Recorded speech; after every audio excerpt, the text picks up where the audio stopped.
안녕하세요. 사연에 빠지다의 DJ 민영입니다. 오늘 사연자는 기본 예절은커녕 개념조차 없는 아내에게 제대로 참교육을 해줬다는데요. 과연 어떤 사연인지 들어보겠습니다. 오늘도 두 가지 사연 준비되어 있는데요. 끝까지 들어주실 거죠? 그럼 바로 시작할게요. 구독과 좋아요 잊지 말고 꾹 눌러주세요. 안녕하세요. 저는 30대 남자입니다. 저는 결혼 3년 차예요. 얼마 전 돌이 지난 아들 하나가 있습니다. 왜 어른들이 그러잖아요. 자식 낳아 키워봐야 부모 마음 안다고요. 그런데 저는 자식을 낳아보니 오히려 더 부모님 마음이 이해가 되지를 않습니다. 물론 아직 애가 어려서 모르는 거라고 하시겠지만 저는 진심으로 제 부모님이 이해가 되질 않았어요. 저희 아버지는 평생 자기밖에 모르던 이기적인 분이었고 어머님은 평생 자신의 뼈까지 갈아 넣어 자식들에게 헌신하며 사신 분입니다. 그런 어머니와 아버지가 저는 모두 이해되지 않았습니다. 자식이란 제 분신, 제 전부였습니다. 자식이 태어나자 세상이 다르게 보였어요. 이 세상에서 제가 어른이라는 거, 사회의 일부분이라는 사실을 실감하게 하는 존재였죠. 30년 넘게 살면서 제가 살아가는 의미에 대해 크게 생각해 본 적이 없었는데 아들이 생기고 나서는 내가 이 세상에 왜 존재하는지까지 알겠더라고요. 이 아이를 만나기 위해 내가 그동안 그렇게 외롭고 힘든 시간을 보냈구나. 그런 생각이 들 정도였죠. 제 아들에게 아버지라는 존재는 누구보다 강하고 누구보다 바른 사람이기를 바랬습니다. 그러다 보니 제 인생은 아이가 태어난 이후 180도 달라졌어요. 저는 아들에게 부끄럽지 않은 아버지가 되기 위해 노력했습니다. 아들이 원한다면 뭐든 해줄 수 있는 슈퍼맨이 되고 싶었어요. 그래서 더 부모님을 이해하지 못한 겁니다. 저희 아버지는 자식보다 언제나 자신이 먼저였어요. 밥상 위에 올라오는 고기나 생선은 항상 아버지 차지였습니다. 집안 살림이 넉넉하지 않다 보니 언제나 양이 부족하였는데 맛있는 반찬은 아버지께서 독차지하시니 자식들이라도 그 모습이 얄미웠습니다. 한 번은 그런 적이 있었어요. 아버지 월급날이라 어머니께서 통닭을 시켜주셨습니다. 한 달에 한 번 있는 귀한 날이었죠. 언제나 다리는 둘 다 아버지가 드셨지만 그날따라 저도 닭다리가 먹고 싶어서 손을 닭다리에 가져갔어요. 그런데 아버지께서 제 손을 툭 하고 때렸습니다. 닭다리는 당연히 가장이 내 거지. 어디 감히 네가 손을 대? 아들이 먹을 수도 있지. 뭘 그런 거 가지고 치사하게 그래요. 자, 우리 아들 엄마 거 먹어. 당신이 그러니까 애들이 부모 공경할 줄을 모르는 거야. 가장이 열심히 일해서 번 돈으로 먹는 거니까 당연히 제일 맛있는 다리는 가장이 내 거지. 제가 자란 시기가 90년대에서 2000년대 초반입니다. 절대 닭다리 하나 가지고 싸울 만큼 힘든 시대가 아니었단 말입니다. 그런데도 저희 아버지는 자식들 앞에서 그렇게 식탐을 부렸어요. 그때 기억 때문에 그런지 저는 아직도 닭다리는 입에도 안 댑니다. 닭다리를 볼 때마다 아버지가 떠올라서 속이 미실거릴 정도거든요. 어릴 때는 밥 먹는 시간까지 화를 내시는 아버지가 무서웠지만 차차 나이가 들수록 먹는 거 가지고 치사하게 구는 아버지가 싫었습니다. 고기든 생선이든 자식한테 양보할 수도 있는 거지. 그걸 꼭 본인이 다 먹어야 한다고 생각하는 사고방식이 너무 싫었어요. 반면 어머니는 없는 살림에 힘드시면서도 저에게 뭐든 해주려고 하셨습니다. 아버지가 드시던 닭다리에 손을 댔다가 혼난 제가 안쓰러웠는지 어머니는 아버지가 안 계신 날이면 한 번씩 시장에서 생닭을 사와서 집에서 튀겨주시곤 했어요. 그러고는 다리는 꼭 제 입에 넣어주시고는 했습니다. 어릴 때는 그런 어머니가 애틋하고 좋았지만 점차 사춘기에 들어서자 그런 어머니도 싫었어요. 항상 돈 없고 구질구질한 엄마가 싫었습니다. 그러던 중 집에 사고가 있었어요. 아버지께서 대형 사고를 쳤습니다.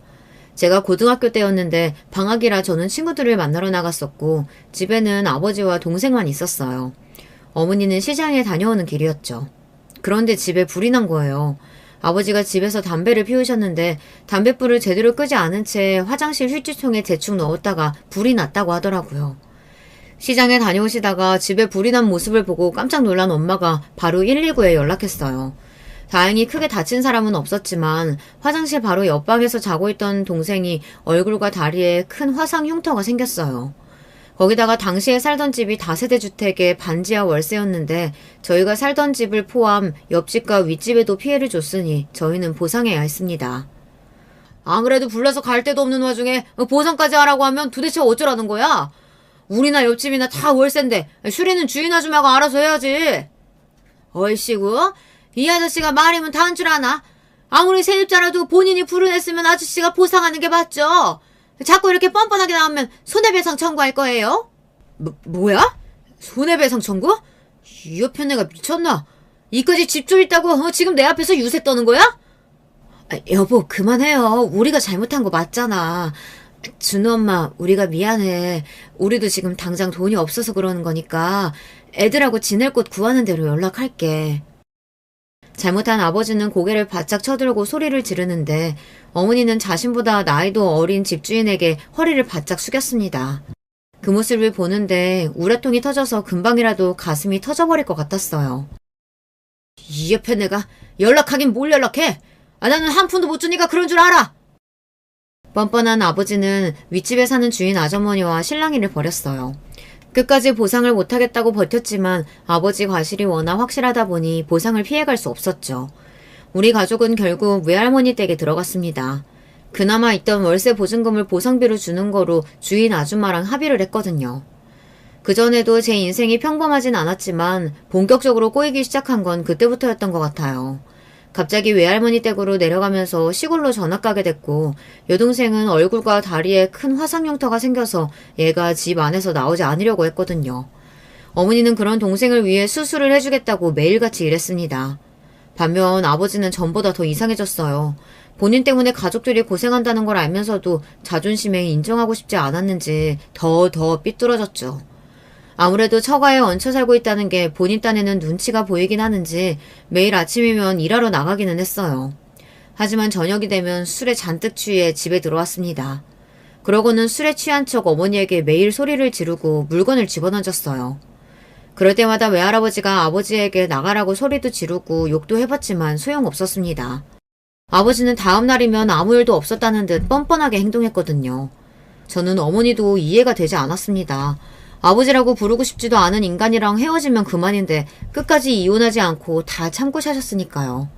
외할머니까지도 어머니에게 아버지와 헤어지라고 하는데 말이죠. 결국은 외할아버지가 돌아가시기 전까지 저희 네 식구는 외가에 살았습니다. 외할아버지가 돌아가셨을 때 외삼촌이 본인이 외할아버지 집을 물려받기로 했으니 저희더러 나가라고 해서 어쩔 수 없이 나와야 했어요. 엄마 혼자 계시니까 내가 옆에서 챙길게, 오빠. 보증금 구할 때까지 당분간만 지내게 해줘. 그 와중에도 어머니는 조금 더 살게 해달라고 외삼촌에게 매달렸어요. 너희가 이 집에서 산 지가 몇 년인데 아직도 보증금도 못 모았다는 게 말이 돼? 나도 이렇게까지 야박하게 굴고 싶진 않지만 오빠도 요즘 사업 어려워. 어머니는 내가 모시고 살 테니까 빨리 집부터 알아봐. 저는 별의별 꼴을 다 봤어요. 아버지라는 사람의 바닥과 능력이라고는 없는 남편 때문에 여기저기서 무시당하고 사는 어머니의 초라한 모습까지 다 보면서 내가 아무것도 할 수 없다는 걸 깨달았을 때 굉장한 무력감을 느꼈습니다. 그래도 저는 이런 거지 같은 상황에서 벗어나기 위해 열심히 살았어요. 외가에서 나와 다시 서울로 올라온 가족은 뿔뿔이 흩어져 살았습니다. 저와 동생은 서울 임원에서 학교를 다녔고 아버지는 공사 현장을, 어머니는 식당과 공장을 전전하며 돈을 번다는 명분으로 전국 각지를 돌아다니며 일했어요. 다행히 이모와 이모부는 좋은 분이었습니다.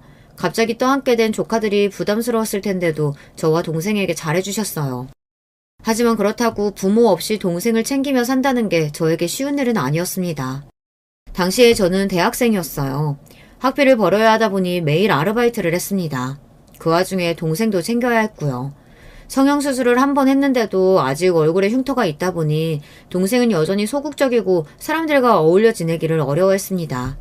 그러다 보니 새 학교에서도 친구 없이 혼자 지내는 것 같았죠. 대학생이 된 저는 친구도 만나고 연애도 하고 싶었지만 집에 항상 혼자 있는 동생이 걱정돼 아르바이트가 끝나는 대로 집에 가기 바빴습니다.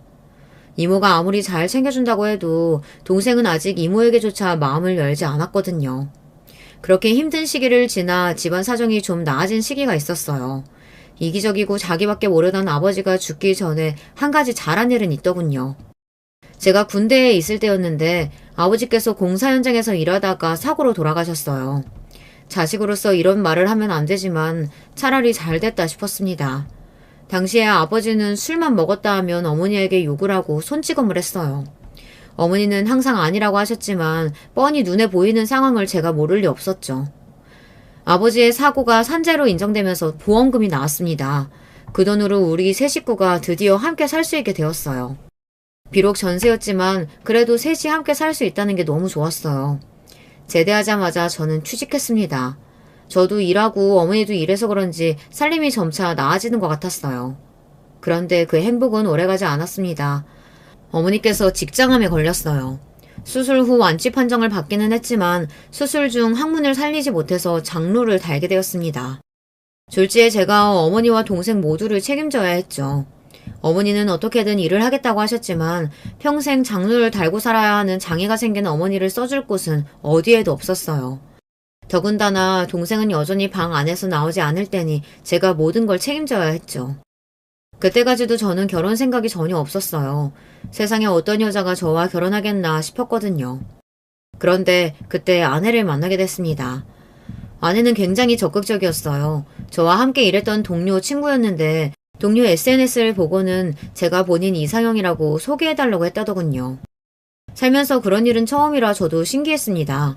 아내와 저는 소개팅으로 만나 1년 연애하고 결혼했습니다. 연애할 때 아내는 밝고 솔직했어요.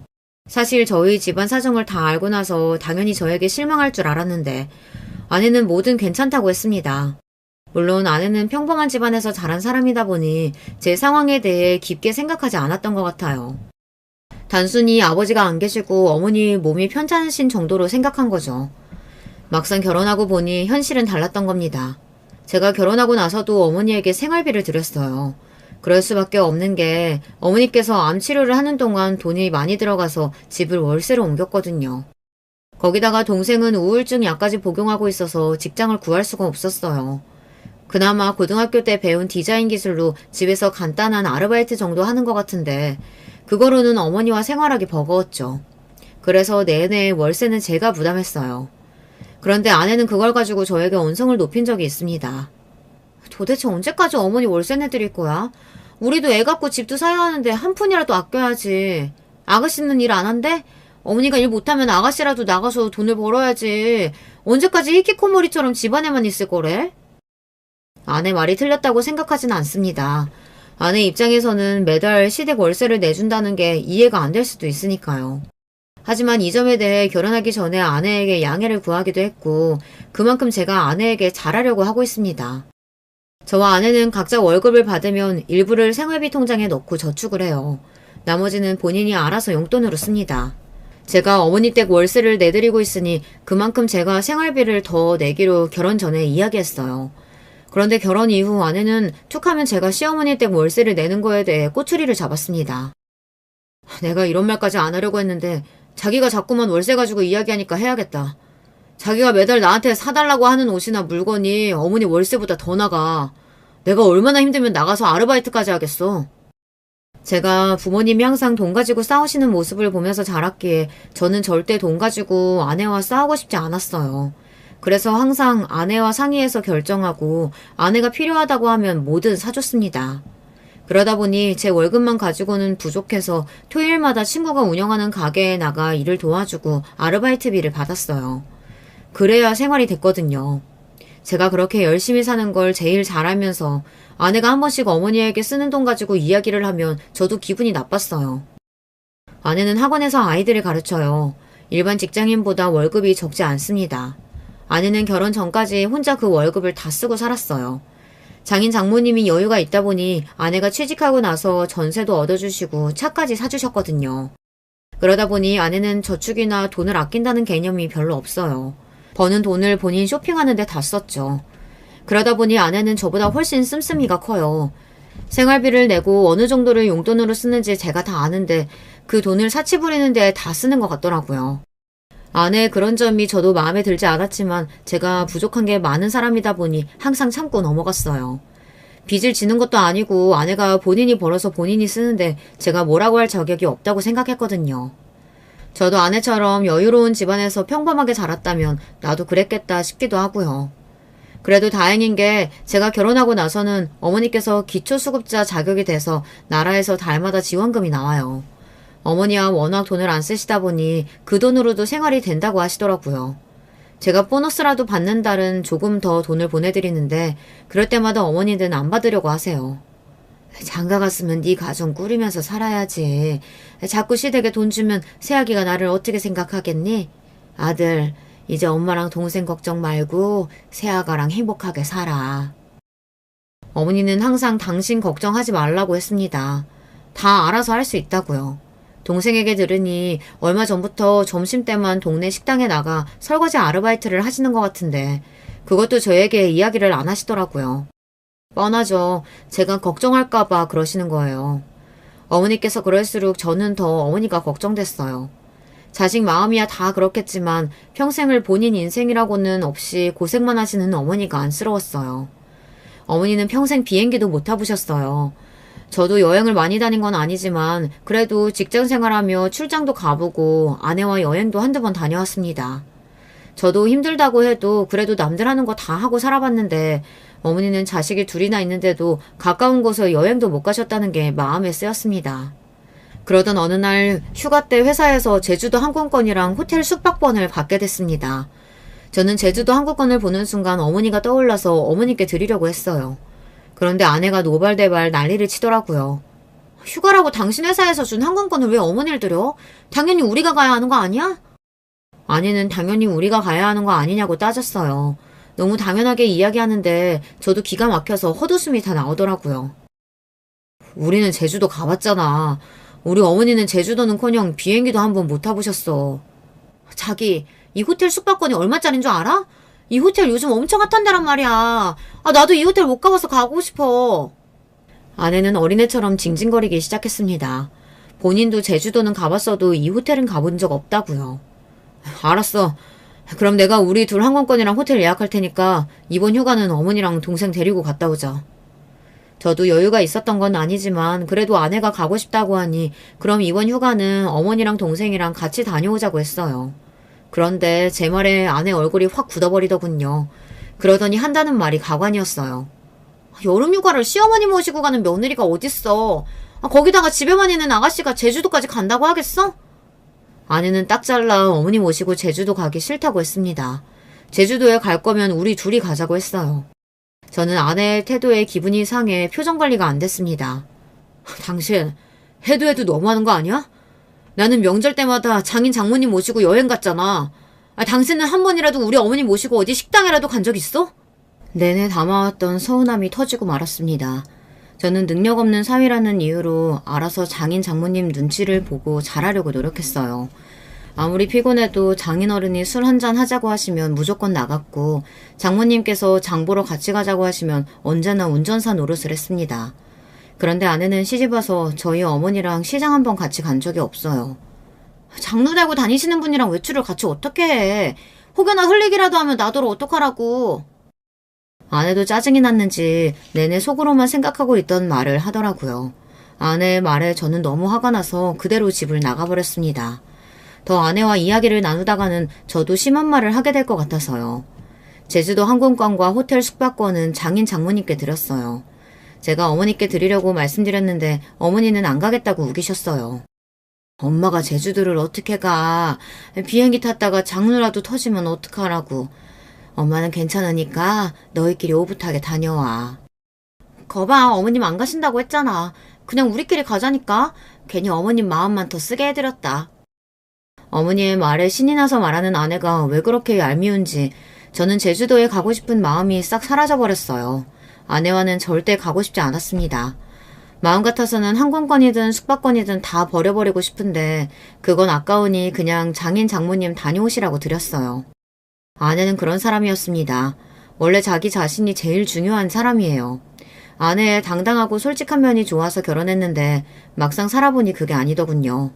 아내는 당당하고 솔직하기만 한 게 아니라 남편인 저를 배려할 생각이 전혀 없는 사람이었어요.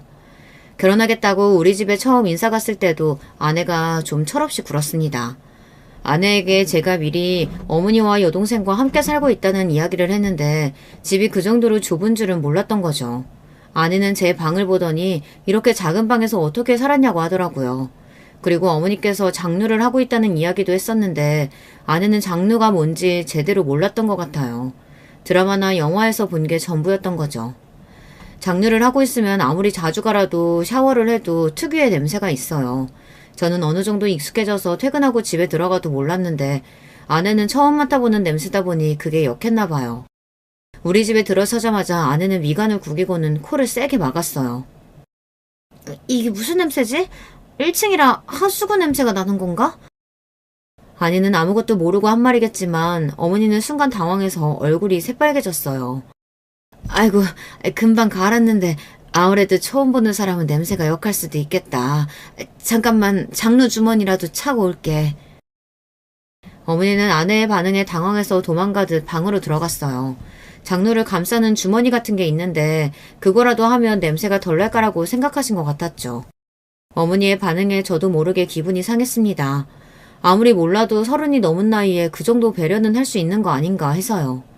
내가 미리 말했잖아. 우리 어머니 장로하고 계신다고. 그걸 알면서 꼭 티를 내야겠어? 저도 모르게 말이 좀 예민하게 나갔습니다. 아내도 자신도 모르게 나온 반응이었을 텐데 당시에 저는 아내가 배려심이 부족하다고 생각했어요. 알긴 알았는데 이런 냄새가 나는 줄은 몰랐지. 사람 무한하게 왜 그래? 자기는 뭐 처음부터 아무렇지 않았어? 아이고 됐어. 이제 식구 될 사이인데 그런 거 가지고 뭐라고 해. 내가 맛있는 거 많이 해놨으니까 다 먹고 가요. 어머니는 장가라고는 안 간다고 노래를 부르던 제가 결혼하겠다고 여자를 데려왔으니 마냥 좋으신 것 같았어요. 사실 저는 그때까지도 결혼을 고민하기는 했습니다. 아내와의 결혼이 고민이 된다기보다 결혼 자체에 대한 고민이 많았어요. 이 상황이 평범치 않다 보니 아내와 같이 평범한 사람과 살다 보면 부딪히는 일이 분명히 생길 텐데 그럴 때마다 제가 현명하게 해결하며 살아갈 수 있을까 고민이 됐거든요. 그러던 제가 아들을 낳고 나서야 결혼하기 잘했다는 생각이 든 겁니다.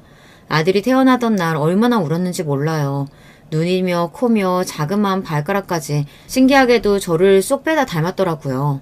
그 모습을 가만히 보고 있는데 밤새도록 보고 있어도 질릴 것 같지 않았어요. 아내가 태어나기 전 사실 저는 너무 고민이 많았어요. 가장이 된다는 게 부담이 되기도 했지만 가장 큰 고민은 아내였습니다. 아내의 임신 사실을 알게 된 게 결혼하고 1년이 막 지난 시점이었는데 그때 사실 저는 아내와 헤어져야 하나 진지하게 고민하던 때였어요. 결혼 전에는 몰랐는데 막상 아내와 살다 보니 아내는 제가 생각했던 배우자와는 거리가 멀더라고요. 심각하게 이혼을 고려하고 있던 시점에 아이가 생긴 거예요. 뭐야? 당신 설마 내가 임신한 게 하나도 안 기쁜 거야? 표정이 왜 그래? 눈치 빠른 아내가 제 표정을 보고는 곧바로 기쁘지 않느냐고 따졌어요. 저는 순간 당황해서 그런 거 아니라고 너무 놀라서 그런 거라고 대충 둘러댔지만 아내의 말이 꼭 틀린 건 아니었습니다. 아들에게 너무도 미안한 이야기지만 당시에는 임신 사실이 달갑지만은 않았거든요. 마치 제 발목을 잡는 것 같아서요.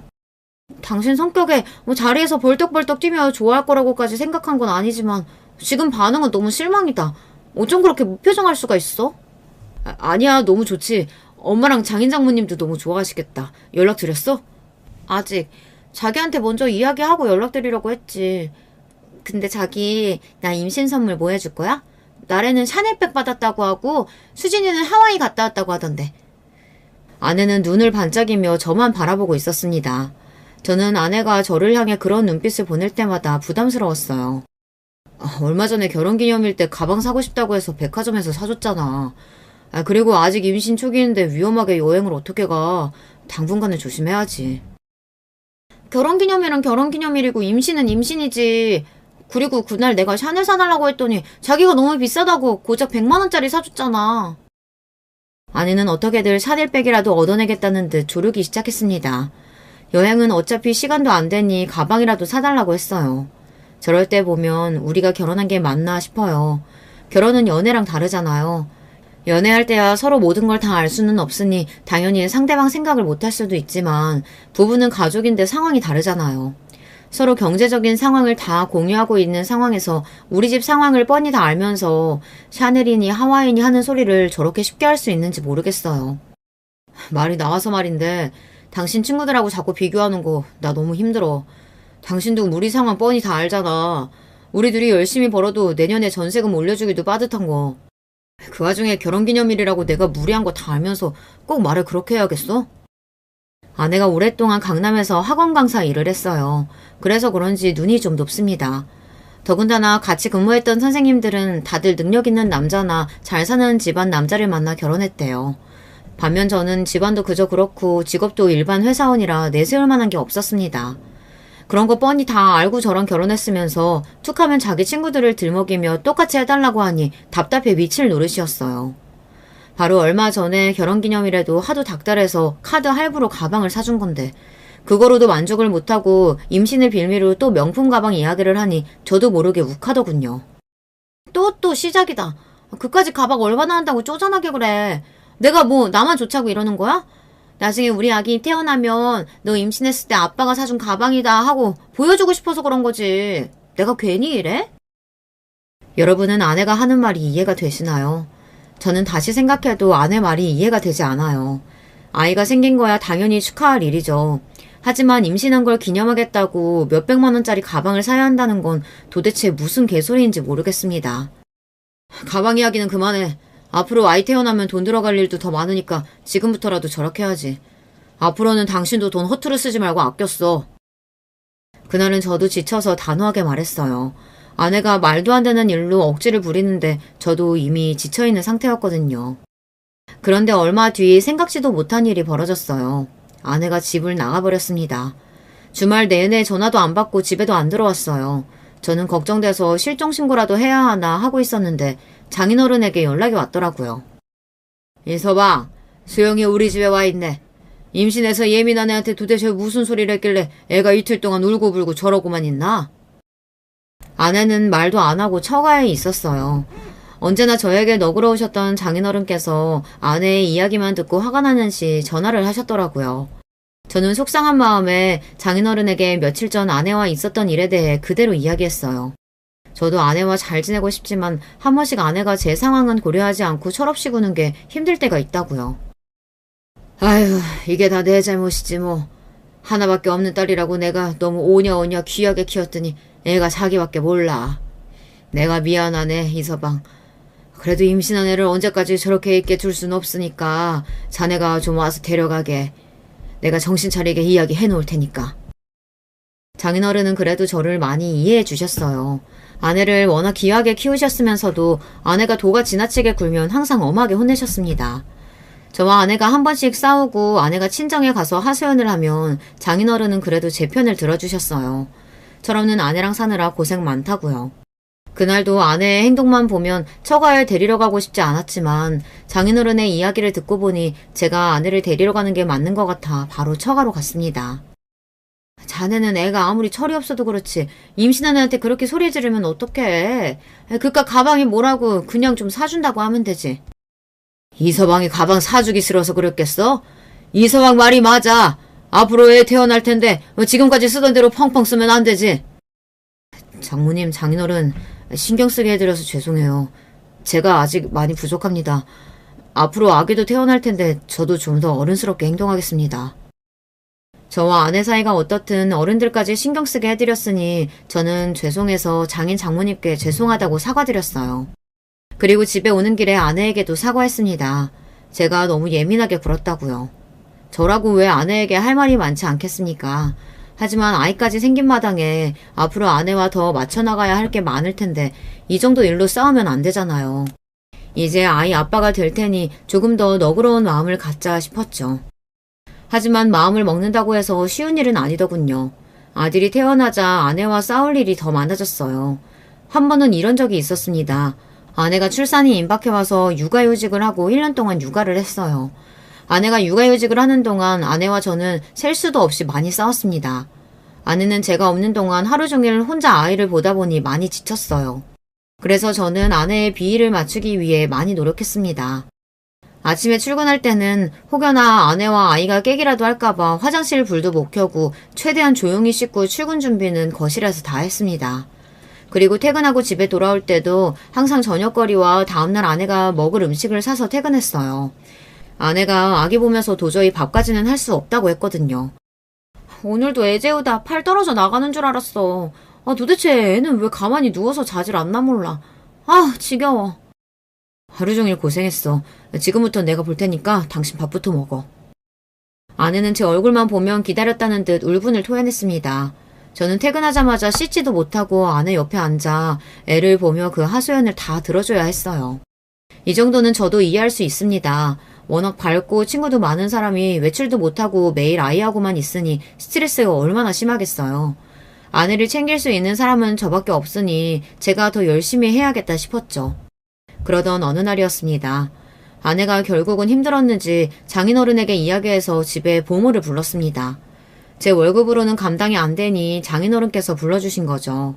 저도 속으로는 보모까지 부를 일인가 라고 생각했지만 저는 아내에게 일절 이야기하지 않았습니다. 아내가 너무 힘들어서 육아 우울증이 올 지경이라고 하는데 제가 괜한 소리를 했다가 또 무슨 욕을 얻어먹으려고 그런 강큰 이야기를 하겠어요. 그런데 문제는 아내가 보모분이 오자마자 육아에서는 아예 손을 뗐다는 겁니다. 처음엔 저도 몰랐는데 자꾸만 보모분이 아이에게 무슨 일이 있을 때마다 회사에 있는 저에게 전화를 하더라고요. 애가 열이 있어서 병원에 간다거나 아기 이유식이 떨어졌다거나 하는 그런 이야기를 자꾸 저에게 전화하시더라고요. 아내가 집에 있을 텐데 말이죠. 그런데 알고 보니 아내는 집에 있는 게 아니었습니다. 매일 보모에게 아이를 맡기고 본인은 나가서 친구들을 만나 쇼핑을 하다가 오는 거예요. 보모가 전화하면 받지도 않고 말이죠. 저는 참다 한 번은 화가 나서 아이에게 이야기했습니다. 아무리 보모가 있어도 기본적인 건 챙겨야지. 애 감기 걸려서 기침하는데 저녁에 약도 안 먹이면 어떡해. 이모님이 아침에 와서 밤에 왜 약 안 먹었냐고 나한테 잔소리 하시더라. 그런 일이 한두 번이 아니었어요. 아들 이유식이나 기저귀 등 생필품은 우리가 다 알아서 사둬야 하는데 아내가 준비를 안 해둬서 부모님에게 연락이 온 게 한두 번이 아니에요. 그 이모님 말이 너무 많아. 남이사 애 약을 먹이든 말든 자기가 왜 간섭이야? 까먹을 수도 있지. 당신 그걸 말이라고 해? 애가 일주일이 넘도록 기침이 안 떨어지니까 이모님이 걱정돼서 그러시는 거지. 낮에 이모님 있을 때 쉬고 왔으면 저녁에는 당신이 애 책임져야지. 도대체 뭐 하는 거야? 아내와 싸우고 싶지 않아도 아내 하는 짓만 보면 화가 났습니다. 이 여자는 도대체 놀면서 돈 쓰는 거 말고는 잘하는 게 뭐가 있는 건가 싶었죠. 시간이 갈수록 아이에 대한 사랑은 점점 더 커져만 가는데 아내에 대한 애정은 자꾸만 식어갔습니다. 그러던 중 대망의 아들 돌잔치 날이 밝았습니다. 제가 가장 사랑하는 제 아들의 생일이니 저는 누구보다 화려하게 해주고 싶었어요. 그날만큼은 아내에게 돈 가지고 잔소리하지 않고 아내가 하고 싶다는 대로 다 준비하라고 했습니다. 결혼식 때는 제가 너무 긴장하고 떨려서 어떻게 지나가는 줄도 모르고 했는데 아들 돌잔치는 다르더군요. 제 아들을 위해 많은 사람들이 축하하러 와줬다는 게 감사해서 마냥 행복했어요. 그리고 오랜만에 어머니와 여동생이 예쁘게 차려입고 돌잔치에 참석했습니다. 웬만해서 외출하지 않는 동생이 제 아들을 위해 와줬다는 게 고마웠어요. 저와 아내가 돌잔치 준비를 정신없다 보니 어머니와 동생이 아들을 대기실에서 봐주고 있었습니다. 그런데 잠깐 제가 자리를 비운 사이 장인 장모님이 오셨는지 대기실에 계신 것 같더라고요. 대기실 안이 시끌벅적했습니다. 우리 진우 외할아버지 보니까 좋아요? 하하하. 진우 이 녀석이 닮은 꼴은 알아보나 봅니다. 코며 얼굴형이며 어쩜 나를 빼다보갔나 모르겠어. 그러게요. 코랑 얼굴형은 외할아버지고 피부 하얀 거랑 쌍꺼풀은 친할아버지 판박이네요. 죽은 남편이 쌍꺼풀이 진했거든요. 에이, 사돈은 친할아버지 닮으면 안 되죠. 젊어서 그렇게 술을 드셨다면서요? 우리 진우 나중에 술 먹으면 안 돼? 그런 건 꼭 외할아버지 닮아야 한다? 당신은 안 사돈 앞에서 무슨 그런 소리를 해. 우리 새끼인데 당연히 다 닮고 하는 거지. 아니에요.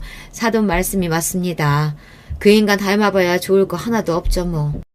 그래 진우야, 절대 친할아버지 닮으면 안 돼. 외할아버지 많이 닮아라. 순간 대기실 안에 정적이 돌았습니다. 대기실 밖에서 듣고 있던 저는 속상해서 괜히 마음이 좋지 않았어요. 어머니께서 잘못하지도 않은 일에 괜히 또 주눅이 들어 어쩔 줄 몰라 하시는 게 눈에 훤했거든요. 밖에 손님 많이 오셨어요. 곧 돌잔치 시작하니까 주인공은 제가 데리고 갈게요. 저는 애써 웃으며 대기실로 들어가 아들을 데리고 나왔습니다. 그때였어요. 장인어른께서 저를 불러 세우셨습니다. 우리 사위 진우 키우느라 고생했는데 내가 선물 줘야지. 이거 밖에나. 우리 진우 잘 키웠다고 주는 선물이네. 장인어른께서 두둑한 봉투를 꺼내셨어요. 언뜻 봐도 꽤 큰 액수가 들어있는 것 같았습니다. 아빠, 진우 낳고 키우느라 나도 고생했는데 왜 진우 아빠만 줘요? 나도 좀 줘요. 아이고, 철딱서니 없는 너까지 돌보느라 우리 사위가 고생 많았지. 당연히 우리 사위한테 줘야지. 아이고, 우리 아들 아버지한테 사랑 못 받고 자라서 평생 마음에 한이었는데 사돈께서 이렇게 예쁘게 봐주시니 너무 감사드려요. 장인어른의 말씀에 저보다 어머니께서 더 좋아하셨어요. 제가 결혼해서 잘 사는 모습을 보니 어머니가 더 행복해 하시는 것 같았죠. 그 모습을 보고 나니 어머니는 여전하다 싶었습니다. 당신이 어떤 대우를 받든 무슨 소리를 듣든 자식 생각만 하셨어요. 그 순간 여러 가지 생각이 들었습니다. 결혼 생활이라는 게 항상 좋지만은 않았지만 어머니를 위해서라도 제가 행복하게 살아야겠다는 생각이요. 그런데 그런 생각을 한 지 1시간도 되지 않아 바로 후회가 되고 말았습니다. 바로 제 아내 때문입니다. 어머니께서 손주 돌잔치라고 준비하신 선물이 있었는데 언제 줘야 할지 몰라서 계속 타이밍을 보고 계셨나 봐요. 그러다가 돌잔치가 마무리될 때쯤 아내가 친구들을 배웅하고 들어오는데 어머니께서 아내의 손을 잡으신 겁니다. 우리 며느리 고생 많았지? 내가 마음은 해주고 싶은 게 많아도 형편이 좋지 않아서 항상 마음만 있다. 이거 별거 아닌데 우리 진우 손에 끼워줘.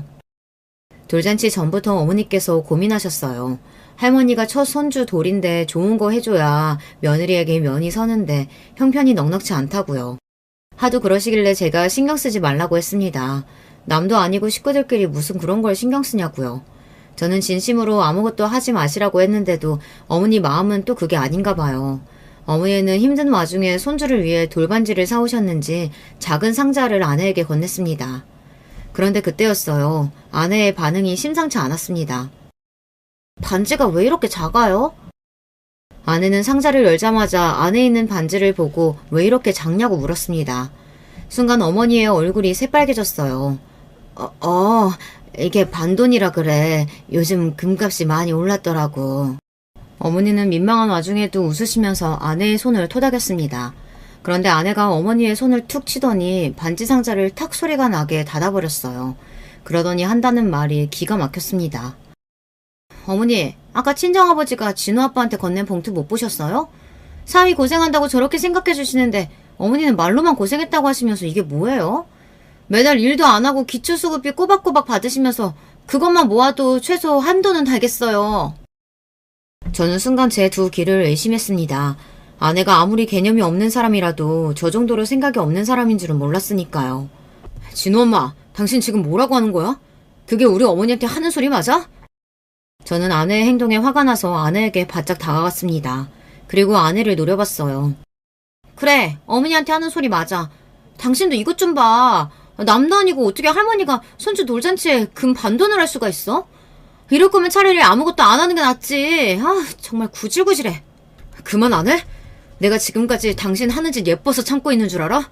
우리 진우 봐서 참고 있었어. 이제 하다하다 우리 어머니한테까지 막말을 해? 저는 도저히 참을 수가 없었습니다. 지금까지 아내가 어떤 짓을 해도 다 참고 살았던 건 오로지 우리 아들 진우 엄마이기 때문이에요. 진우가 없었다면 진작 아내와는 이혼했을 겁니다. 그런데 하다하다 이제 어머니까지 무시하고 드니 참아줄 수가 없더군요. 아이고, 이 늙은이가 또 괜히 주책 부렸나 보다. 나는 그냥 뭐라도 우리 손주 생일 축하해주고 싶어서. 더 화가 나는 건 어머니의 태도였어요. 어머니는 잘못한 것도 없으면서 아내에게 또 미안하다고 사과를 했어요. 어머니 그만해요. 어머니가 뭘 잘못한 게 있다 그래요. 잘못은 저 개념 없는 게 있지. 나 더는 못 참아. 너처럼 무식하고 정신 나간 여자하고는 하루도 못 사니까 그런 줄 알아. 저는 제품에 곤히 안겨 자고 있는 아들을 유모차에 태우고 짐을 챙겼습니다. 그리고 결심했어요. 이 여자와는 하루도 살지 않겠다고요. 얼씨구 웃기고 있네. 그래서 당신이 지금 나랑 이혼이라도 하겠다는 거야? 꼴에 자존심은 있나 보지? 아내는 제 말에 콧방귀를 뀌며 믿지 않았어요. 그 순간 알겠더군요. 그동안 아내가 저를 얼마나 무시하고 있었는지 말이죠. 그래, 나 너랑 이혼할 거야. 기대해. 앞으로 네 앞에 어떤 미래가 펼쳐질지. 저는 제 할 말을 다 퍼붓고는 이 상황에 어쩔 줄 몰라 당황하고 있는 어머니와 여동생을 데리고 나왔습니다. 아이도 제가 데리고 나왔어요. 그리고는 곧장 어머님 댁으로 갔습니다. 어머님 댁으로 가는 1시간 동안 아내와 장인 장모님께 50통도 넘게 전화가 왔어요. 저는 일절 받지 않았습니다. 그리고 그 순간 똑똑히 알겠더라고요. 제가 그동안 얼마나 바보같이 살았는지. 저는 아버지와 다르게 살고 싶었어요. 그래서 무슨 일이 있어도 내 아이와 아내를 사랑하는 게 가정을 지키는 일이라고 생각했습니다. 그런데 아니었어요. 내가 사랑하는 사람들이 다 같이 가정 안에서 행복하고 그 안에서 제가 안정감을 느끼는 게 진짜 좋은 가정이었죠. 이미 저와 아내 사이의 신뢰는 무너졌어요. 저는 아내를 믿지 못하고 아내는 저를 가장으로 생각하지 않았습니다. 얼마 뒤 저는 만만의 준비를 마치고 복수를 시작했습니다. 저와 저희 어머니까지 없이 산다고 무시하던 아내에게 보란듯 이혼 소장을 보냈어요. 이혼 소장을 보내자마자 장인어른에게 연락이 왔습니다. 역시나 아내의 대변인이었죠. 이서방 정말 왜 이러나? 아무리 화가 나도 부부끼리는 말로 해결해야지. 무작정 이혼 소장부터 보내면 어떡해? 장인어른은 애도 어린데 이혼은 무슨 이혼이냐며 당장 진우부터 데리고 오라고 했습니다. 애를 엄마랑 떼어놓기까지 하면 어떡하냐고요. 제가 떼어놓기는 뭘 떼어놨다 그러세요. 그 사람 원래도 보모한테 애 맡기고 매일 돌아다녔던 여자예요. 이보게 이서방, 말이 너무 심한 거 아니야? 우리 애가 아무리 철이 없어도 지난 1년 동안 자기 새끼 키운다고 잠도 못 자고 고생했는데 보모한테 애 좀 맡기고 다녔다고 이혼하자는 건 말이 안 되지. 장인어른은 뭘 잘 모르고 계셨어요. 제가 아내가 나가서 돈 쓰고 놀러 다니는 것 때문에 이혼하겠다고 하는 줄 아셨나 보더라고요. 아버님이 뭘 잘 모르시는 것 같은데 이혼 소장 확인 안 해보셨어요? 저와 진우 엄마 이혼 사유, 진우 엄마 외도 때문이에요. 소장 제대로 확인하세요. 저는 제 할 말만 하고 전화를 끊어버렸습니다. 더는 장인어른과 할 이야기가 없을 것 같아서요. 그랬습니다. 그동안 아내는 저 모르게 다른 남자를 만나고 있었어요. 사실 아들 돌잔치 날까지 추측만 하고 있었습니다. 보모가 오고 나서 몇 달 동안 아내가 매일같이 드나들던 요가 학원이 있었어요. 저도 처음엔 아내가 요가를 하러 다니나 보다 했는데 돌잔치 날 요가 학원 원장이라는 사람이 왔는데 글쎄 남자더라고요. 네, 뭐 남자일 수야 있죠. 그런데 아내와 그 남자 원장 사이에 주고받는 눈빛이 아무래도 수상했습니다. 여자만 예민한 촉이 있는 게 아니에요. 남자도 느낌이라는 게 있습니다. 돌잔치 날 아내가 어머니에게 막말을 퍼붓고 제가 어머니 댁으로 오고 나서 곧장 아내의 뒤를 캤어요. 그런데 며칠 알아보지도 않았는데 바로 알겠더군요. 아내는 저와 아들까지 집을 나갔으니 아주 홀가분하게 데이트를 하고 다녔어요. 영화관, 식당, 모텔 하루 종일 붙어 다니더군요. 아내는 본인의 외도를 제가 알고 있을 거라고는 상상도 못했던 거죠. 저는 곧바로 증거를 모아서 변호사부터 선임했습니다. 그리고 바로 소장을 보냈어요. 몇 시간 뒤 아내에게도 수차례 연락이 왔지만 저는 받지 않았습니다. 그리고 아내와는 법원에서 만났어요. 저와 아내는 그 이후로도 반년 넘게 소송을 이어갔습니다. 아내는 뻔뻔하게 양육권은 바로 저에게 넘기겠다고 하더니만 끝까지 재산 분할은 못 해주겠다고 버티더군요. 전세 보증금도 우리 부모님이 해주신 거고 그 차도 우리 부모님이 사주신 건데 내가 왜 그걸 당신이랑 나눠야 돼? 자식 두고 뻔뻔하게 바람 피우고 다닌 게 어디서 돈을 주네 마네 소리를 질러. 그까지 전세 보증금이랑 차 나랑 우리 아들이 피해본 거에 비하면 세 발의 피야. 아내는 끝까지 엉망이었습니다. 자식은 바로 포기하면서 돈 가지고 끝까지 버티더군요. 저와 아내는 이혼 소송을 하면서도 만날 때마다 싸웠어요. 나중에는 저런 지독한 여자랑 도대체 어떻게 3년이라는 시간을 참고 살았나 싶더라고요. 저와 아내의 이혼 소송은 이제 거의 끝나갑니다. 법원에서는 아내와 제가 모든 재산을 반반씩 나누고 아내가 양육비까지 지급하라는 판결이 났는데 아내가 인정하지 않아서 다시 기일을 연장했어요. 변호사 말이 아내가 아무리 계속 재심을 청구해도 결과는 같을 거라고 하더군요. 전세 보증금 8억에 차가 외제차라 1억이 넘어요. 저는 이혼과 동시에 적어도 4, 5억은 받을 수 있게 됐습니다. 이혼하는 마당에 4, 5억이 큰 돈은 아니지만 그래도 저는 만족해요.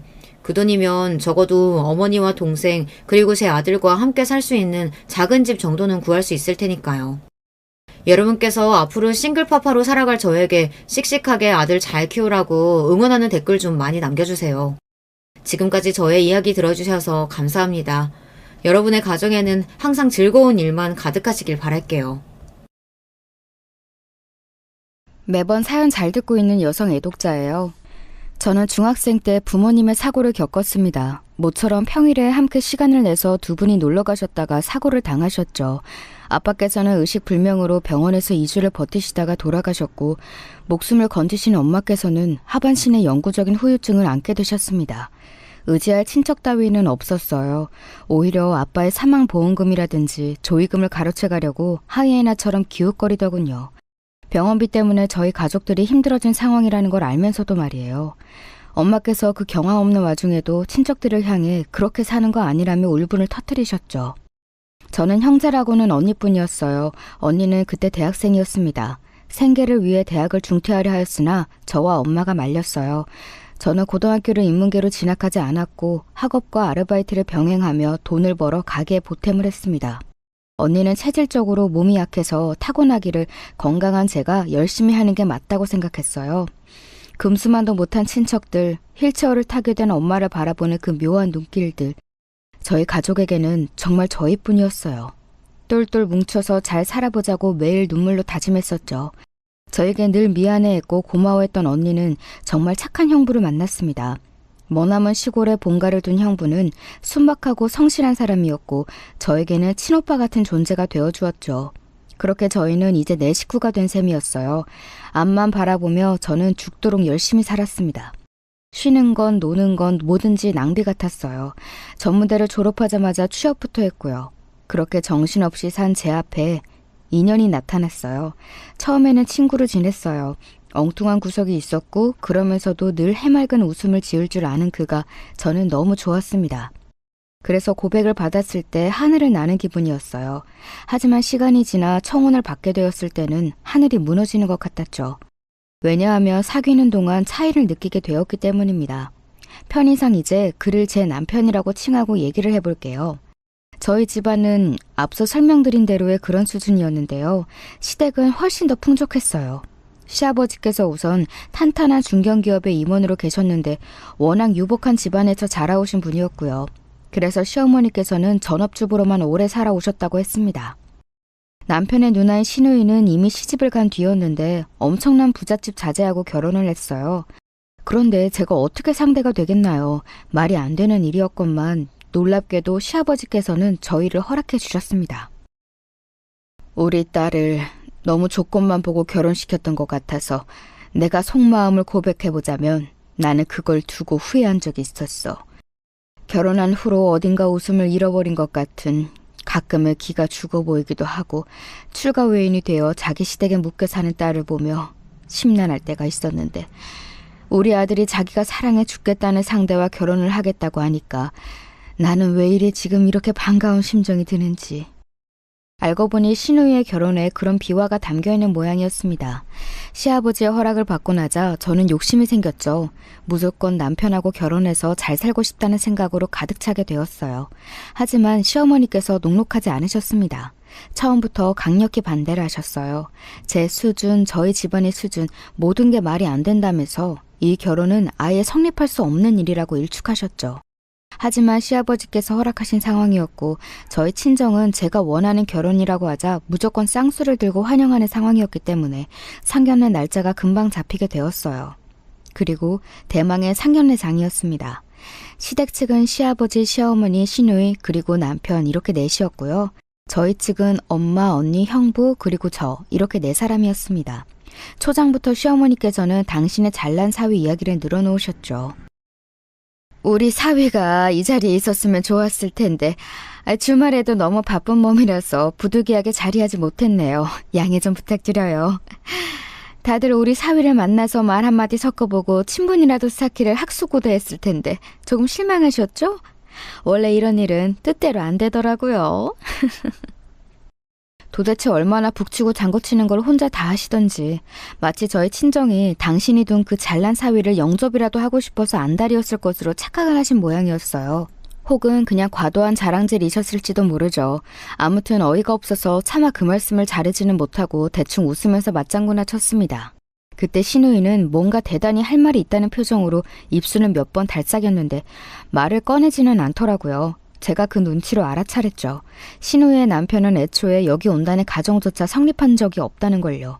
어차피 머릿수를 똑같이 양쪽 넷씩 맞춘 것이었는데 웬 신우의 남편이라뇨? 이 생각을 하니까 더 어이가 없어졌는데 그냥 가만히 있었네요. 드디어 화제거리가 넘어가서 안도했을 때였어요. 저희 언니가 그 당시 임신 중이었거든요. 7개월째에 접어들고 있어서 당연히 배도 나온 상태였기에 앉은 자세에서도 눈에 띄었죠. 시어머니께서 갑자기 저희 언니 얘기를 꺼내셨습니다. 두 사람은 신혼을 상당히 오래 즐기셨네요. 이제 첫째를 임신하다니요. 야, 보기 드문 경우이시네. 네, 어쩌다 보니 이렇게 되었어요. 앞만 봐도 늦게 가지기를 잘하셨네요. 원래 돈 없으면 늦게 낳거나 안 낳거나 둘 중 하나인 게 답이거든요. 생각 없는 것들이나 결혼하자마자 하나이고 둘이고 계속 낳아버리는 거죠. 태어난 애들은 뭔 죄겠어요? 무조건 형편이 됐을 때 낳아야 하는 법인데 부모가 돈도 없는 데다가 무식하기까지 하면 애들만 죽어나는 거예요. 그럼 첫째 낳으시고 나서 둘째 계획은 영영 없으실 수도 있겠네요? 신중하게 구셔야 하니까. 네? 둘째 계획이요?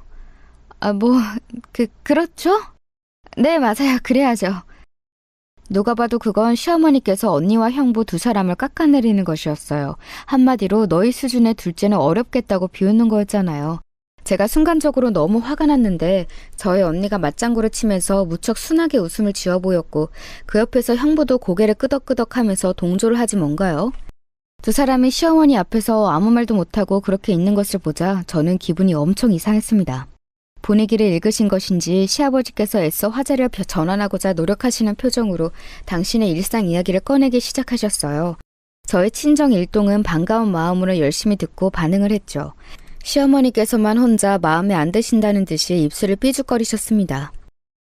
그래서 제가 이번에 등산을 다녀왔던 겁니다. 간만에 고등학교 동창들하고 만나서 산을 타며 땀을 쫙 빼니까 기분이 끝내주더라고요. 올해는 단풍놀이가 예년보다 한 주 정도 앞당겨질 거라는 뉴스를 봐서 일찍 가을 동상 계획을 또 거나하게 잡고 있습니다. 사부인께서도 바람 쐬러 산에 가보실 생각 있으시면 제가 코스를 추천해 드릴게요. 시아버지께서는 웃으며 말을 이으시다가 문득 어느 생각에 다다르셨는지 흠칫 놀라셨어요. 왜냐하면 저희 엄마는 너무나도 당연하게 등산을 못 하시니까요. 그러실 수 없는 몸이죠. 제가 정신없이 말을 이어가다 보니까 큰 실언을 했습니다. 제가 이렇게나 정신이 없다니 이제 다 늙어가지고 별별 주책을 부립니다. 정말 죄송합니다, 사부인. 몹시 당황하신 채로 사과를 하신 시아버지의 옆에서 시어머니께서는 웃음을 꾹 참는 듯한 얼굴이 되셨는데요. 이내 마치 참을 수 없으시다는 듯이 시어머니께서는 아주 크게 웃음을 터뜨리고 마셨습니다. 깔깔거리면서 웃으셨어요. 그러더니 웃느라 맺힌 눈가의 눈물을 냅킨으로 닦으시며 이렇게 말씀을 하시더군요. 당신 자꾸 그런 등산 같은 재미없는 취미나 고수하니까 이런 사달도 나는 게 아니겠어? 그러게 내가 뭐라고 그랬어? 사위하고 골프나 치고 다니라고 했었지? 그랬으면 지금 인원 등산 다니라는 말 실수도 안 튀어나갔을 거 아니야. 아이고, 아니지. 내 정신 좀 봐. 아니구나. 골프도 안 되겠구나.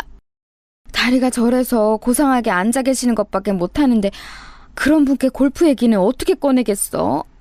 세상에나 어쩜 뭐 하나 말을 꺼낼 수 있는 게 없네요.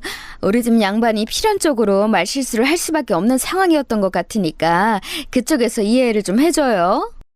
다시 생각해도 정말 무리하게 짝이 없는 시어머니의 발언이 터져나왔는데요. 그러자 엄마, 언니, 형부까지 차례로 미소를 지으면서 고개를 끄덕였습니다.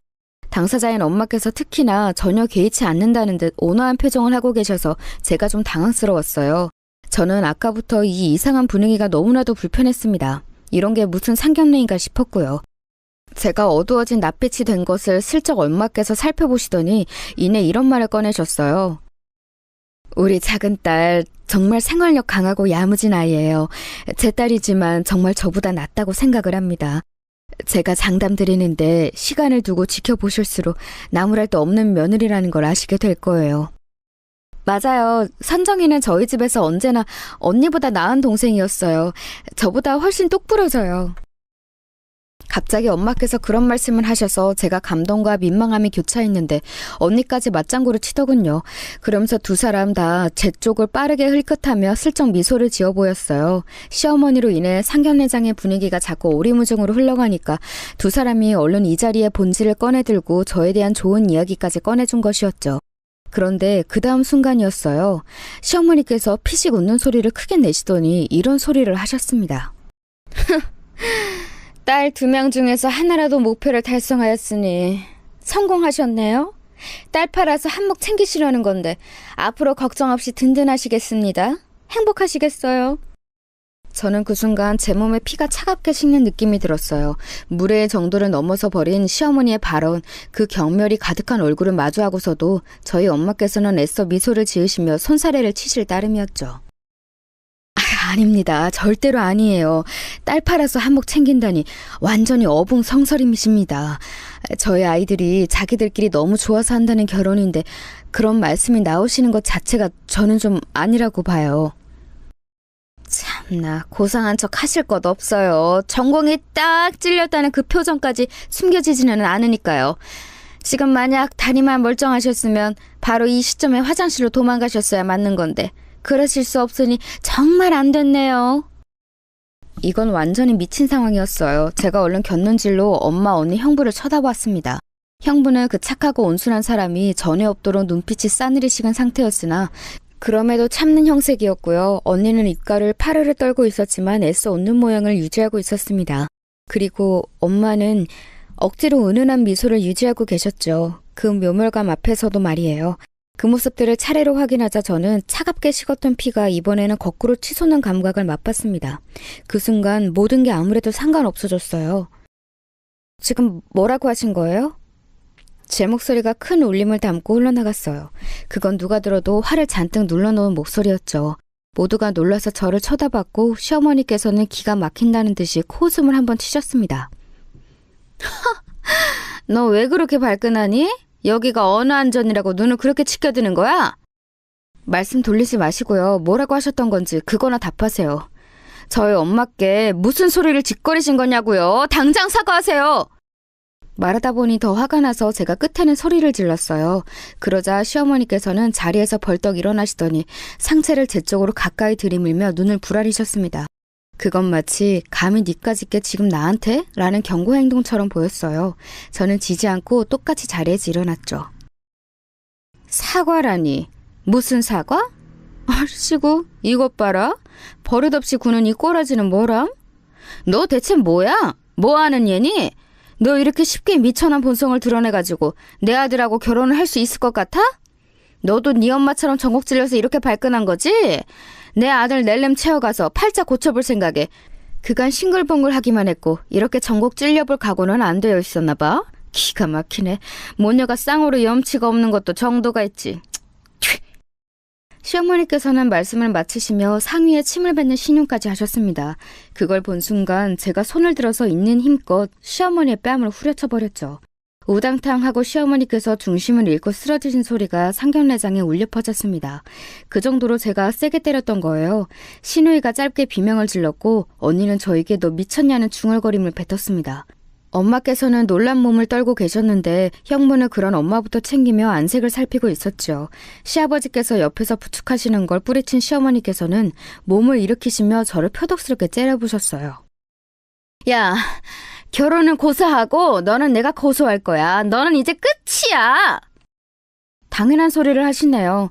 저는 끝장을 볼 생각으로 방금 싸대기 후려친 거고요. 얻어맞고 바로 나뒹구신 건 잘하신 선택이었습니다. 안 그러셨으면 곧장 제가 반대쪽 싸대기로 후려칠 거였으니까요.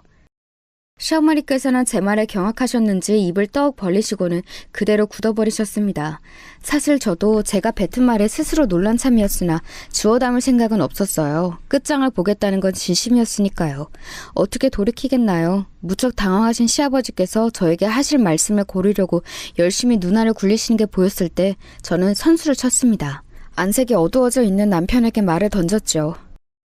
완전히 끝난 상황인 거 봤지? 이제는 돌이킬 수 없어. 그러니까 네가 하나만 선택해야 돼. 당장 이 자리에서. 선택이라니? 어떤 선택을 말하는 거야 지금? 자, 선택해. 나야? 아니면 네 엄마야?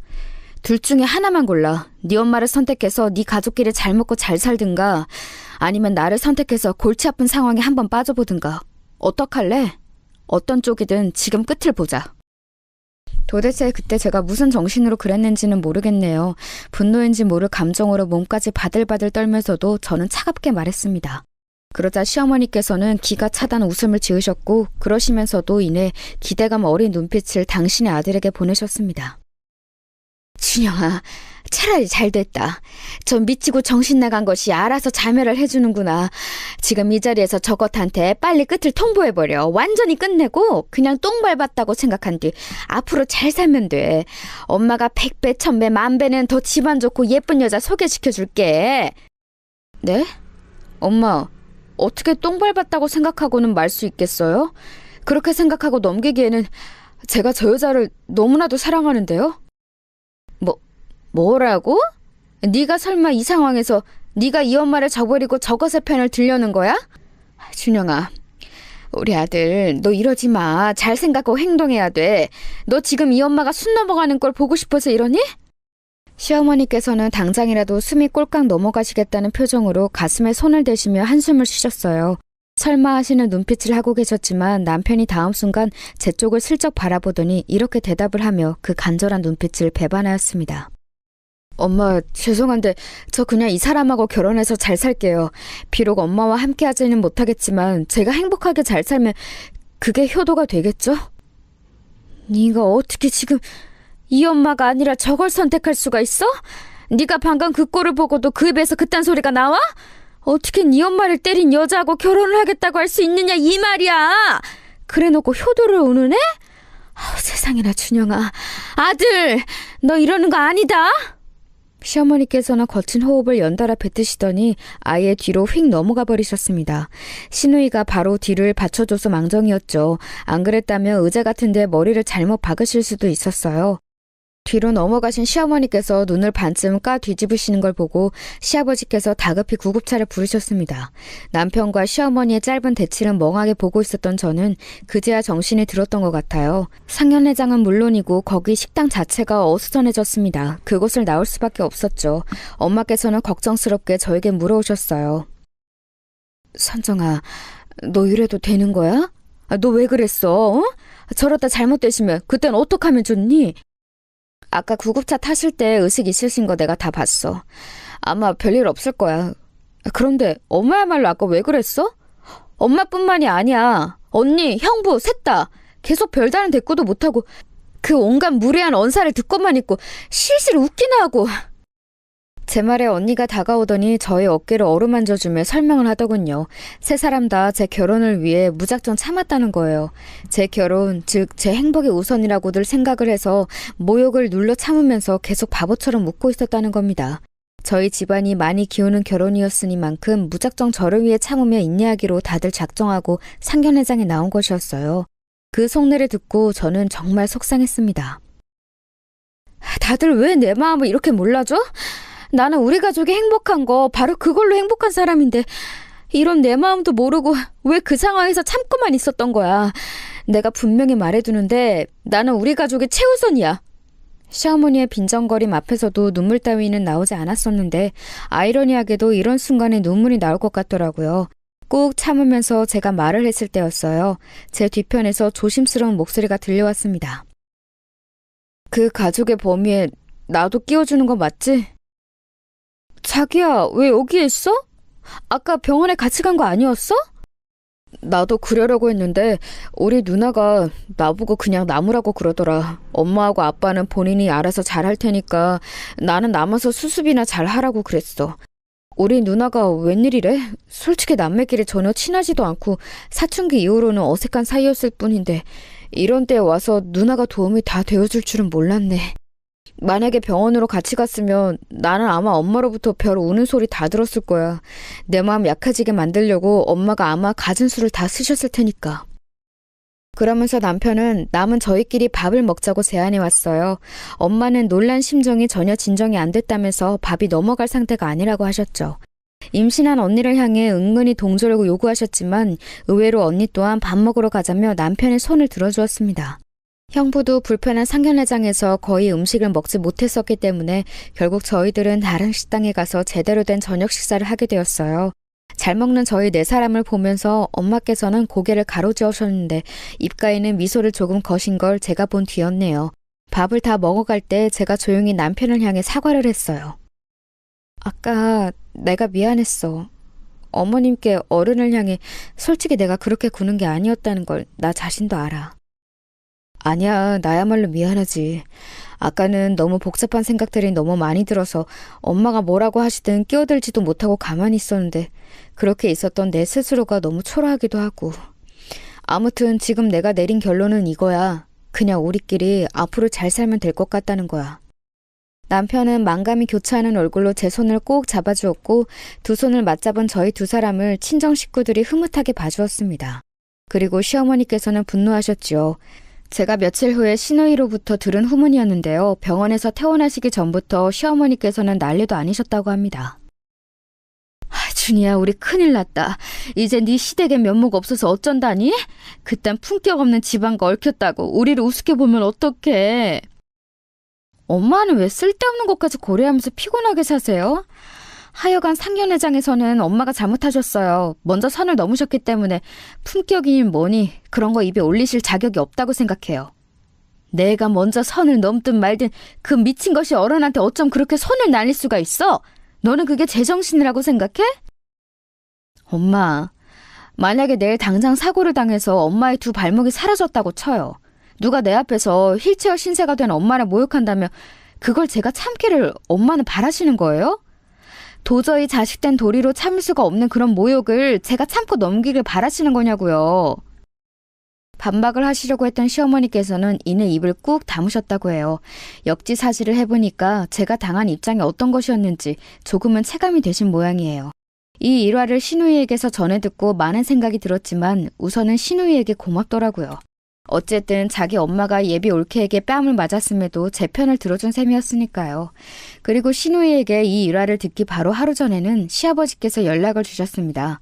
저희 엄마를 잠깐 뵙고 싶다고 찾아오겠다는 뜻을 밝히셨던 건데요. 왠지 불편한 마음이 들어서 엄마는 거절을 하려고 하셨지만 시아버지께서 염치 없이 댁에 머무르지는 않을 거고 잠시 얼굴만 뵙고 가겠다고 그렇게까지 말씀을 하시니 수락을 하셨던 것이지요. 시아버지께서는 웬 망고 한 박스를 사오셨어요.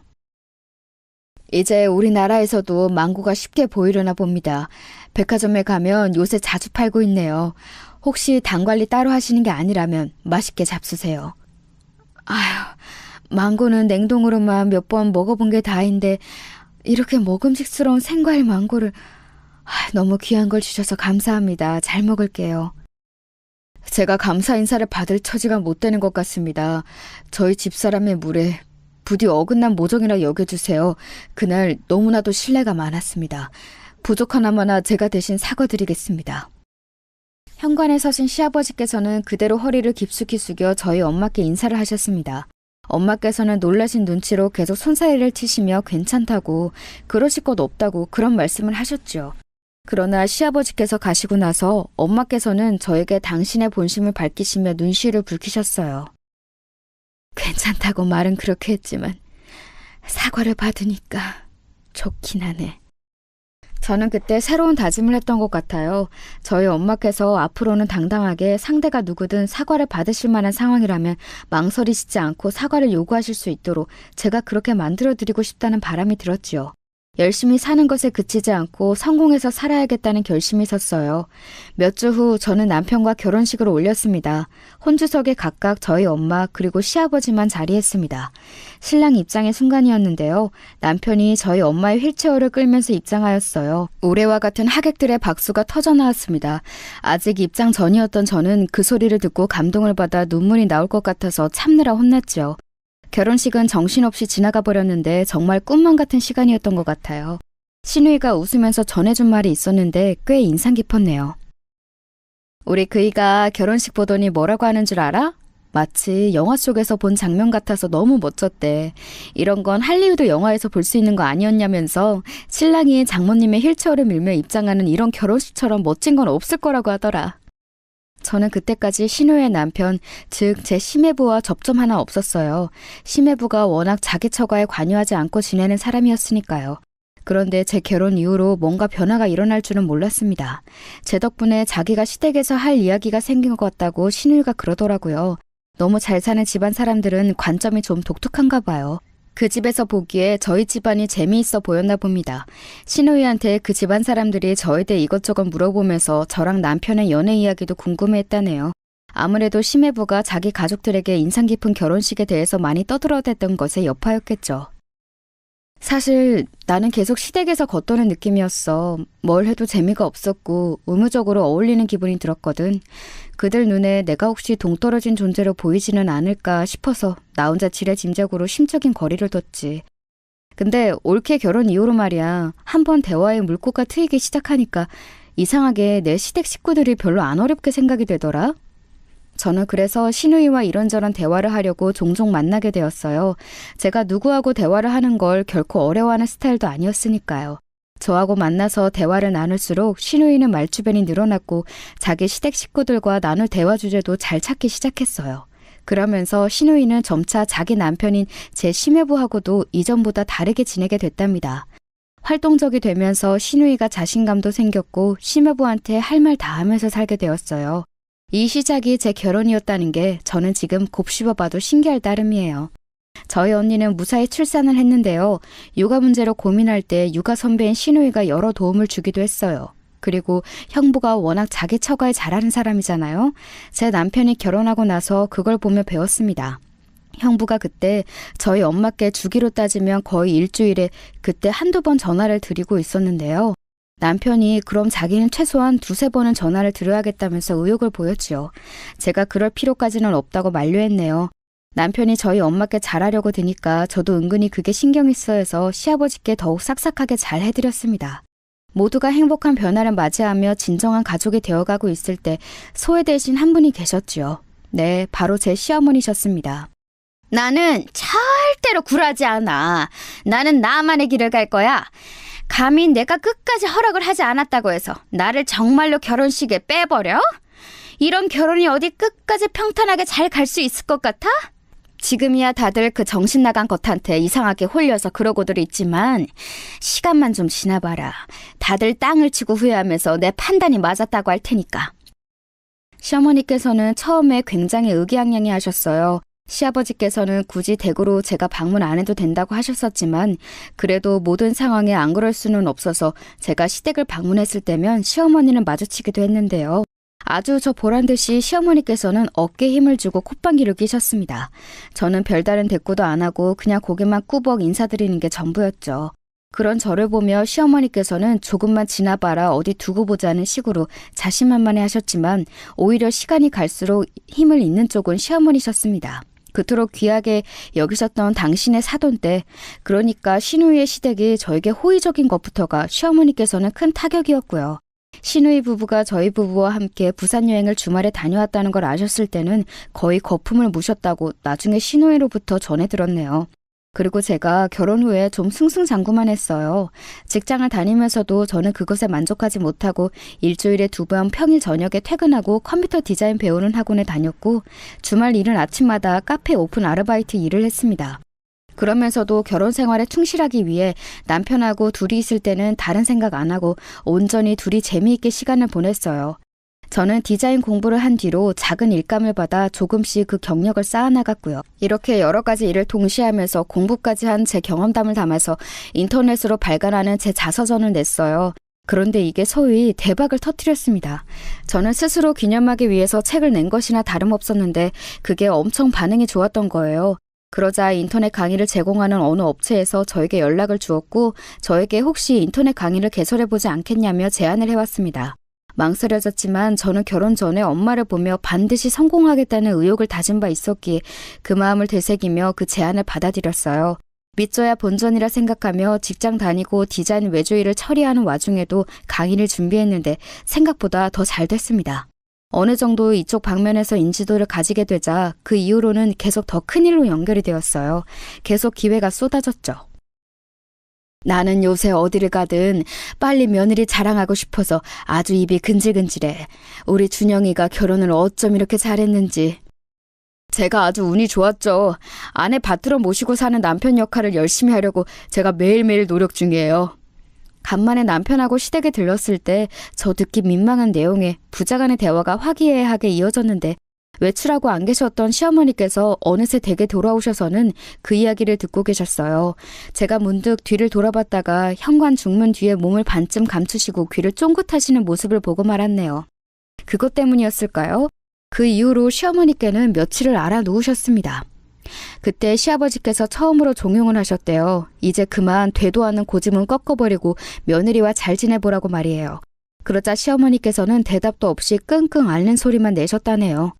그런 일이 있은 후 며칠 뒤에 제가 컨디션이 너무 안 좋아서 혹시나 싶어서 검사를 해봤다가 임신이라는 사실을 알게 되었어요. 신혼을 오래오래 즐기고 싶어서 저희 부부는 일부러 아이를 일찍 가질 생각이 없었기에 느긋하게 지내고 있었어요. 그러다가 이제 이세를 가져도 되겠다고 생각이 들자마자 딱 임신이 되었던 거예요. 조금 갑작스럽긴 했지만 너무 행복했죠. 남편을 비롯한 모두가 기뻐했어요. 특히 저희 엄마께서는 눈물까지 보이셨네요. 이런 경사까지 쏟아지자 시어머니께서는 백기를 드셨습니다. 다른 건 다 참아도 도저히 손주 소식까지는 못 견디신 모양이었죠. 저와 따로 밖에서 만나고 싶다는 의사를 보내오셔서 저는 올 것이 왔구나 싶었습니다. 나는 둘이서 왜 여태까지 임신 소식이 없을까 싶어서 이상하다 생각했는데 그래, 이렇게 소식이 들려오는구나. 많이 늦은 임신 같지만 축하한다. 많이 늦은 건 아니고요. 그냥 적당한 때에 축복이 찾아와 준 것 같아요. 저희는 일찍 임신할 계획이 전혀 없었거든요. 너는 꼭 말을 그렇게 재밌대가리 하나 웃게 해야겠니? 하여간에 정이 들래야 들 수가 없어. 나 빼고 온 식구들 구워 삶아서 지내니까 온 세상이 네 것이 된 것 같지? 저는 그렇게 빈정거리시는 시어머니를 빤히 쳐다봤습니다. 사실 그 자리에 나가면서 저는 시어머니의 사과, 잘 지내보자는 요청을 받는다면 어떻게 반응해 드려야 할지를 수도 없이 생각해 봤었어요. 그런데 시어머니를 마주하고 그런 소리를 듣고 나자 돌연 묘한 상념이 들더라고요. 어머님, 원하시는 게 뭐예요? 잘 지내보고 싶다고 그런 말씀을 저에게 하시려고 이 자리 만드신 거 아닌가요? 그런데 왜 말씀을 그렇게 하시며 상황을 어렵게 만드세요? 내가? 내가 그런 작정을 했는지 안 했는지 네가 어떻게 알아? 너 참 웃긴 지레짐작을 다 하는구나.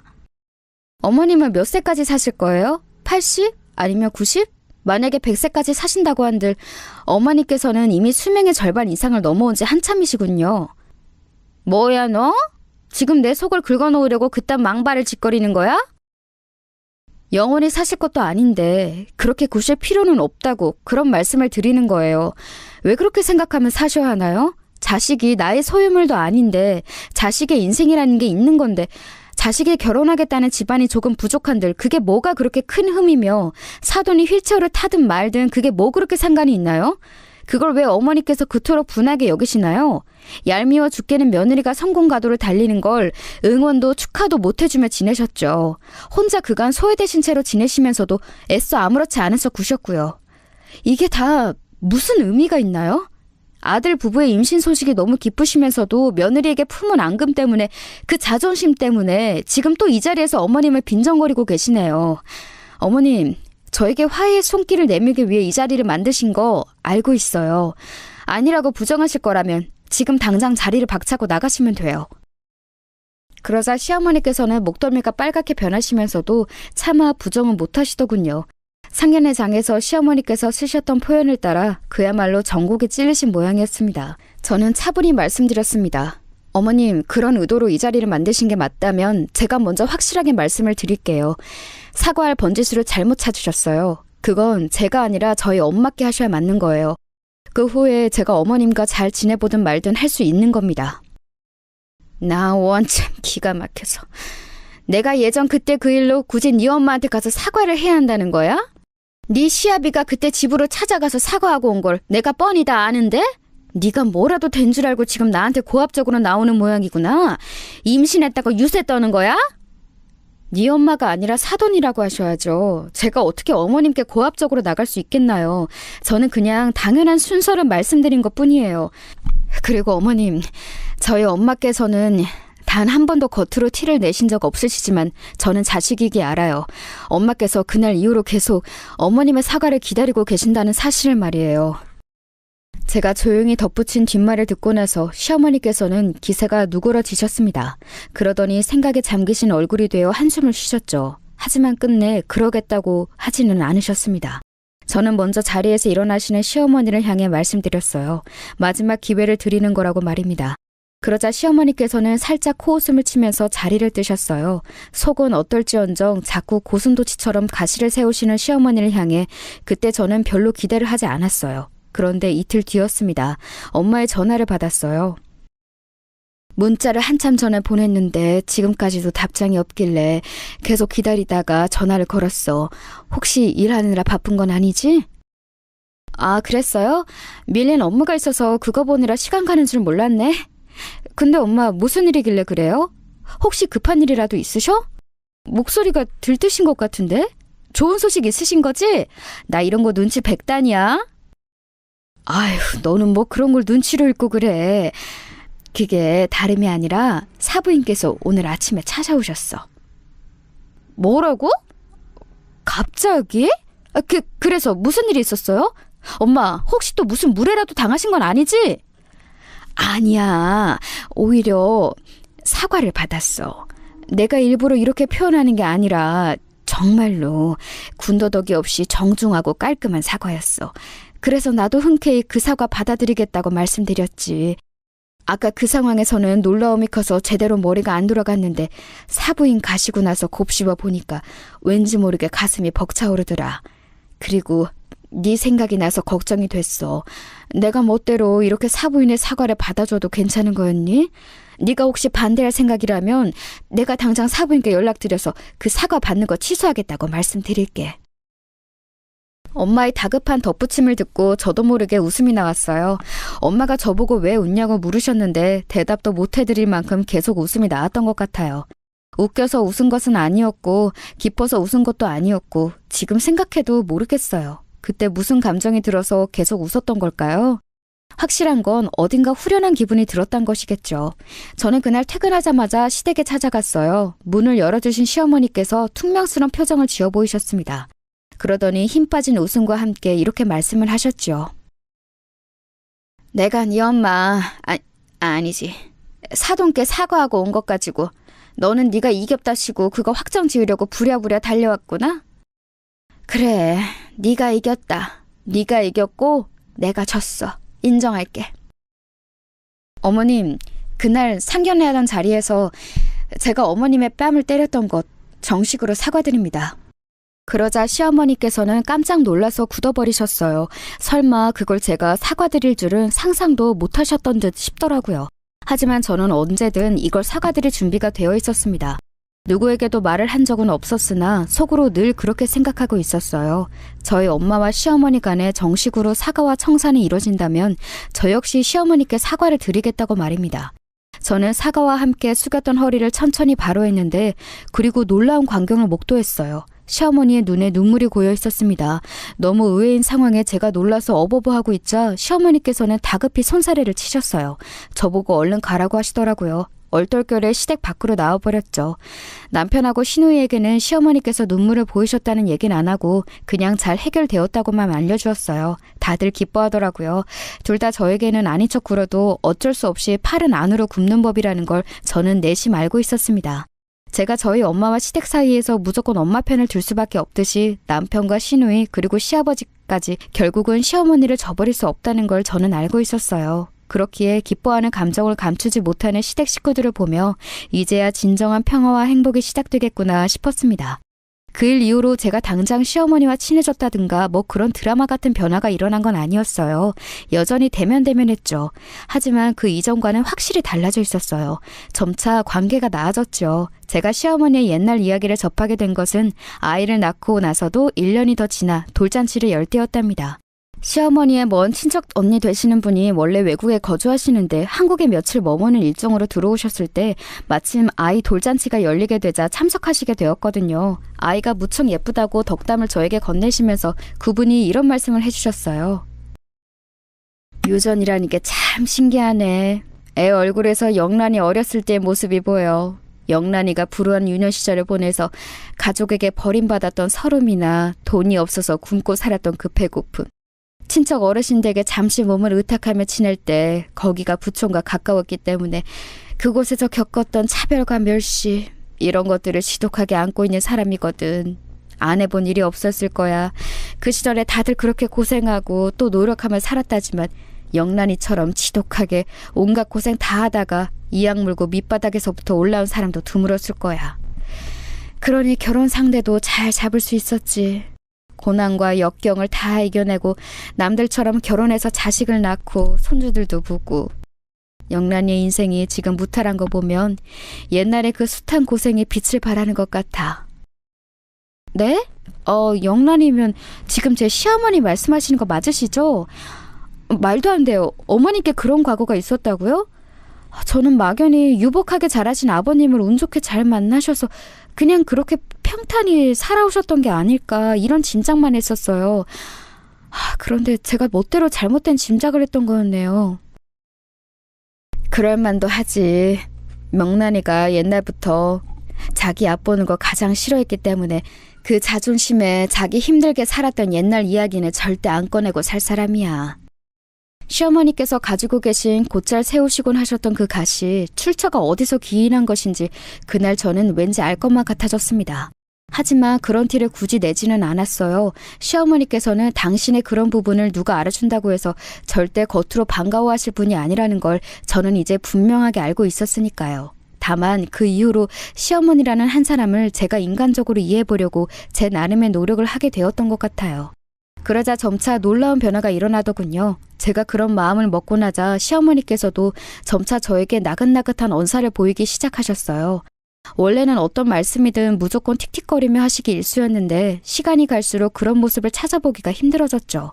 제가 둘째 임신을 하게 되었을 때 시어머니께서 주로 첫째를 봐주셨어요. 이때 특히나 저희 고부관계가 더 가까워졌던 것 같습니다. 손주라는 공통 분모로 인해 저희 엄마하고도 시어머니께서는 종종 따로 연락을 주고받게 되셨고요. 제가 둘째를 출산하고 난 직후에 시어머니께서는 누워있는 저를 보며 이렇게 말씀을 해주셨어요. 그때는 내가 미안했다. 그렇게 굴어선 안 됐는데 그렇게 굴어버렸지. 내가 부족했고 어리석었다는 생각이 계속 들더구나. 한 번쯤은 너에게도 내가 정식으로 사과를 해야지 생각만 하고 있다가 이제서야 미안하다는 말을 하게 되었네. 그간 내가 참 미안한 것들이 많았어. 너무 늦은 사과였지만 동시에 전혀 늦지 않은 사과이기도 했습니다. 더 이상 무슨 말이 필요했을까요? 저는 미소를 지으며 그 사과를 받았습니다. 그리고 먼저 시어머니의 손을 잡아드렸죠. 저와 시어머니가 서로의 손을 잡아본 것도 마주보며 웃어본 것도 그 순간이 처음이었는데요. 그날 이후로는 종종 그렇게 했답니다. 그제서야 진정한 관계의 봉합이 이뤄진 거였죠. 세월이 흐른 지금은 옛날 일인 말 그대로 아주 옛날 일로만 느껴지고 있을 만큼 다들 잘 지내고 있어요. 하지만 가끔은 옛날 일을 너무 몰입해서 회상하다 보면 그때 치밀어 올랐던 분노가 그대로 생각나서 혼자 씩씩거리곤 한다는 것은 저만의 비밀이랍니다. 지금까지 제 이야기 들어주신 분들 모두 고맙습니다. 다들 행복한 나날 보내시길 바랄게요.